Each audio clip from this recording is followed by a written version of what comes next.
प्रियो, क्या आपने कभी सुना है किसी ऐसे त्योहार के बारे में जिसे लोग अच्छा कहते हैं, लेकिन उस दिन इंसानियत को क्रूस पर लटका दिया गया था।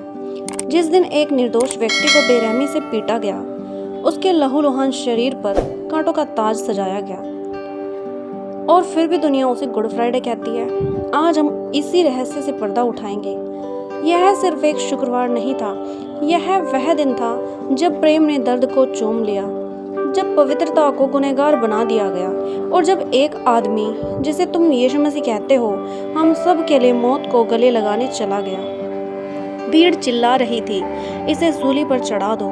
सैनिक कोड़े बरसा रहे थे और वह चुपचाप बस सब सह रहा था। उसके चेहरे पर दर्द था, लेकिन आंखों में माफी थी। उसके लहू से धरती लाल थी, लेकिन उसकी आत्मा में उजाला था। वो ना कोई राजा था, और फिर भी सच्चा राजा वही निकला। क्या आपको पता है, उस दिन जो हुआ वह सिर्फ उसके लिए नहीं था, वह हमारे लिए था। इसलिए आज जब तुम इस वीडियो को देखोगे तो तुम सिर्फ एक कहानी नहीं सुनोगे, तुम उस प्रेम को महसूस करोगे जिसने मौत को भी हरा दिया। गुड फ्राइडे यह एक दिन नहीं, एक दस्तावेज है जिसमें लिखा है कि ईश्वर ने तुमसे कितना प्रेम किया।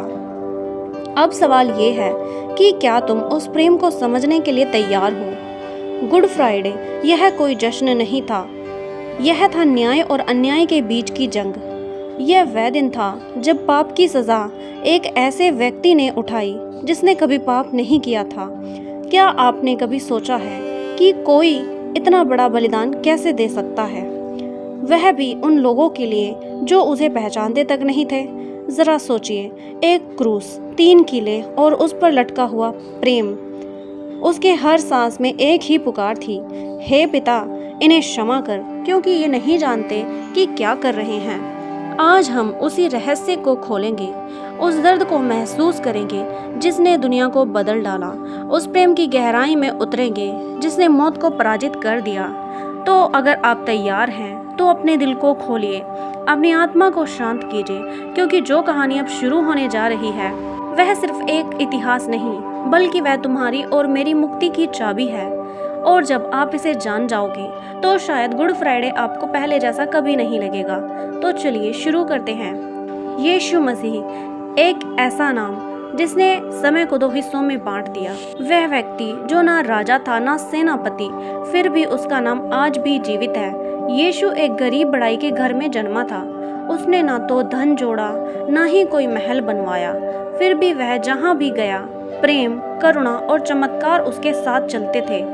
वो अंधों को दृष्टि देता था, मृतकों को जीवित करता था और भूखों को भोजन देता था। उसकी बातें सीधी आत्मा से बात करती थी। जब वह कहता था, धन्य है वे जो दीन हैं, आत्मा में लोग सन्न हो जाते थे। परंतु यह सभी को पसंद नहीं आया।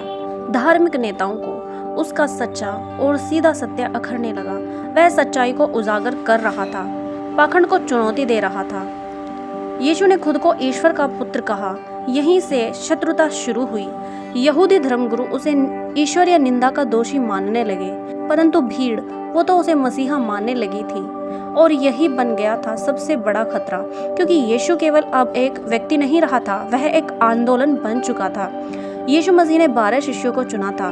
वे सब उसके साथ खाते, प्रार्थना करते, चलते और जीवन का पाठ सीखते। उन्हीं में से था एक यहूदा इस्करियोती, एक करीबी शिष्य, पर इसी ने धोखा दिया। एक रात जब यीशु अपने चहेते बगीचे गतसमनी में प्रार्थना कर रहे थे, उसका चेहरा गंभीर था, जैसे वह जानता हो कि कुछ बड़ा घटने वाला है। तभी अंधेरे में मशाल चमकी, सैनिक आए और उनके आगे आगे चल रहा था यहूदा, यीशु का वह शिष्य जिसने उसे धोखा दिया। पर उसने तलवार से वार नहीं किया, ना ही कोई आरोप लगाया, बस एक चुंबन दिया। और यहीं से शुरू होती है उस दर्द की दास्तान जिसकी गूंज आज भी आत्माओं को हिला देती है। यहूदा ने अपने गुरु को 30 चांदी के सिक्कों में बेच दिया।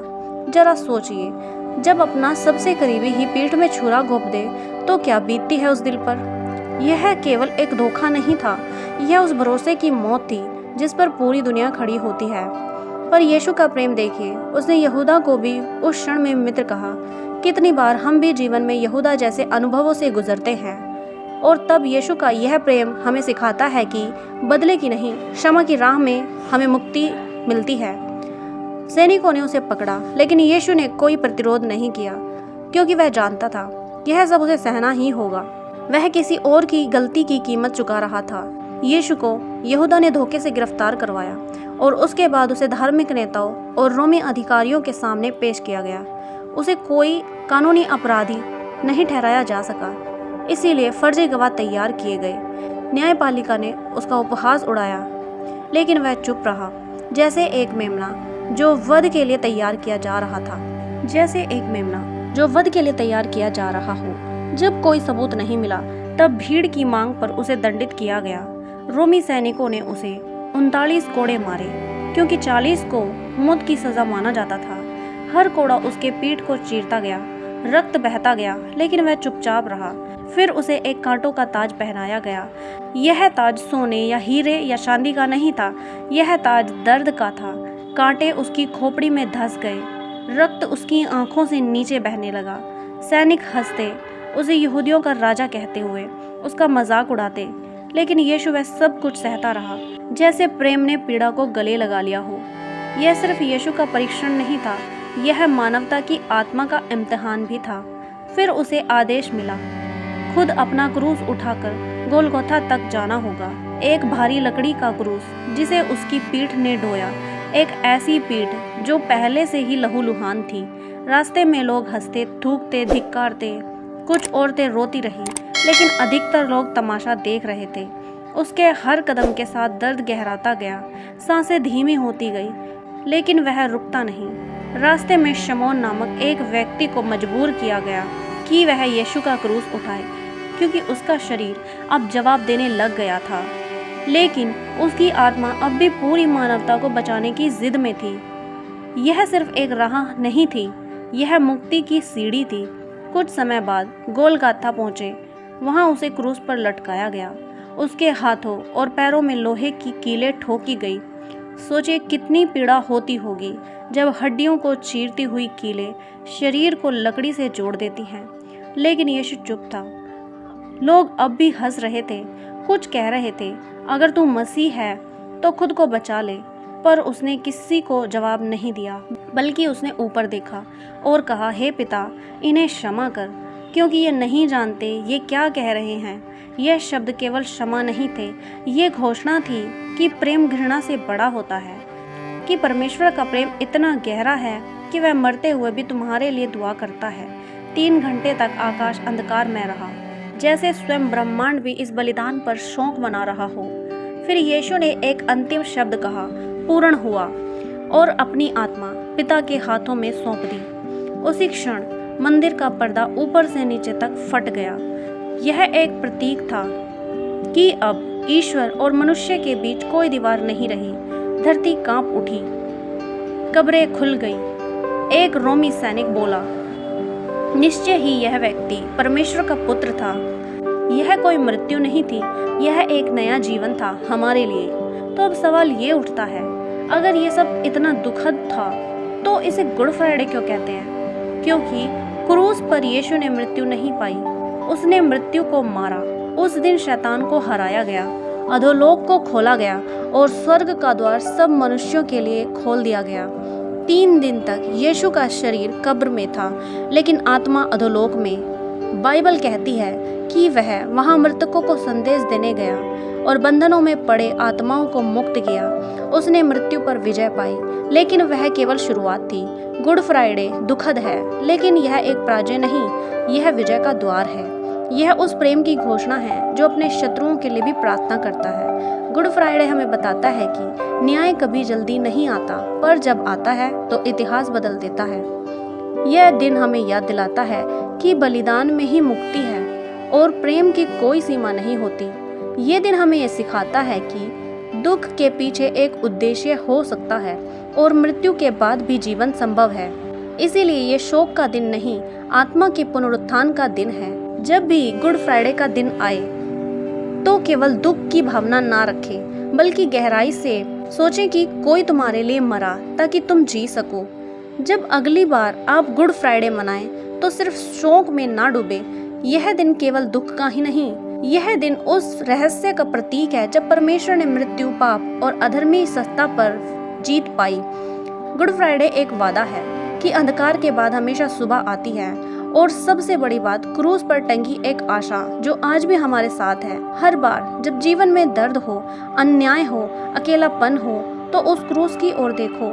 वहाँ एक आदमी था जिसने हर दर्द सहा और फिर भी प्रेम किया। वही यीशु आज भी तुम्हारे लिए इंतजार कर रहा है। क्या तुम उस प्रेम को स्वीकार करोगे या तुम उस बलिदान को व्यर्थ जाने दोगे? यीशु मरा ताकि हम जीवन पा सके, और यही है गुड फ्राइडे का सबसे बड़ा रहस्य। गुड फ्राइडे का अर्थ तभी पूरा होता है जब हम उस प्रेम को अपनाते हैं और उसे दूसरों तक पहुंचाते हैं। इसीलिए इस वीडियो को अपने सभी दोस्तों और परिवारों के साथ शेयर ज़रूर करें।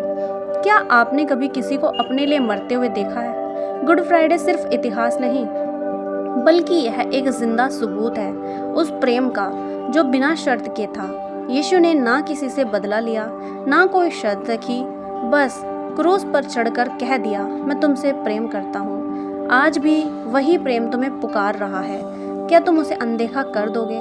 तो प्रियो, अगर इस कहानी ने आपके दिल को छू लिया और अगर एक पल भी आपको ये एहसास हुआ कि कोई है जो आज भी आपके लिए जीवित है, तो इस वीडियो को एक लाइक ज़रूर करें और इस संदेश को अकेले तक ही सीमित मत रखो। शेयर करो उन सभी के साथ जिन्हें उम्मीद चाहिए, जिन्हें माफ़ी चाहिए, जिन्हें प्रेम चाहिए, क्योंकि यह सिर्फ कहानी नहीं बल्कि यह उद्धार की चाबी है। और साथ ही हमारे YouTube चैनल को सब्सक्राइब करके बेल आइकन को ज़रूर दबाएं। तो प्रियो, आप सभी को गुड फ्राइडे मुबारक हो, और ध्यान रखिए यह अंत नहीं है बल्कि अनंत जीवन की शुरुआत है। जय मसीह की।